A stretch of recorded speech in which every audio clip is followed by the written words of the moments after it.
Almost ப்ரிப்பரேஷன்லாம் முடிஞ்சிடுச்சு. கடைக்கு கிளம்ப போகிறோம்.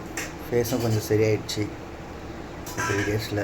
வெல்கம் காய்ஸ், நான் கண்டென்ட் கிரியேட்டர் ஆக போகிறேன். பழைய சாதம் எதுவும் இல்லாததுனால கொஞ்சமாக பப்பாயாவும் கோவாவும் சாப்பிட்டுட்டு கடைக்கு கிளம்பியாச்சு ஃப்ரெண்ட்ஸ். கடைக்கு போயிட்டு வழங்கும் போல் என் ப்ரிப்பரேஷன் ஒர்க்லாம் ஸ்டார்ட் பண்ணியாச்சு. நான் ஒரு பக்கம் சட்னி சாம்பாரெல்லாம் கட்டி வச்சேன். என் ஒய்ஃப் வடை, பூரி, பொங்கல் இதெல்லாம் ப்ரிப்பேர் பண்ணி வச்சுட்டு வர கஸ்டமர் 2 பேரும் சேர்ந்து கவனிச்சுட்டு இருந்தோம் காய்ஸ்.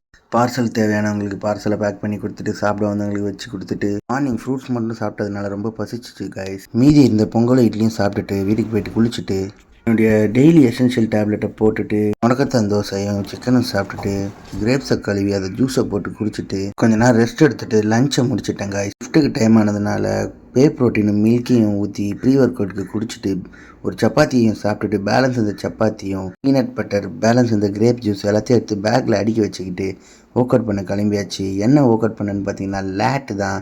லேட் அண்ட் பைசப்ஸ் பண்ணேன் guys. Lat pull down reverse grip, chest supported row, stiff arm pull டவுனை போட்டு முடிச்சுட்டு பைசப்பில் இன்க்ளைன் பைசப் கலர் ஹேமரை போட்டு முடிச்சிட்டேன் காய்ஸ். ஒர்க் அவுட்டை முடிச்சுட்டு யூனிஃபார்மை சேஞ்ச் பண்ணிட்டு ஷிஃப்ட்டுக்கு போயிட்டேன். கொஞ்ச நேரம் கழிச்சு எடுத்துகிட்டு போன ஃபுட்டை சாப்பிட்டுட்டு வீட்டுக்கு போயிட்டு சப்பாத்தியும் பிரியாணியும் பன்னீர் கொஞ்சம் சிக்கனை சாப்பிட்டுட்டு தூங்கிட்டேன் காய்ஸ். தேங்க்யூ ஃபார் வாட்சிங்.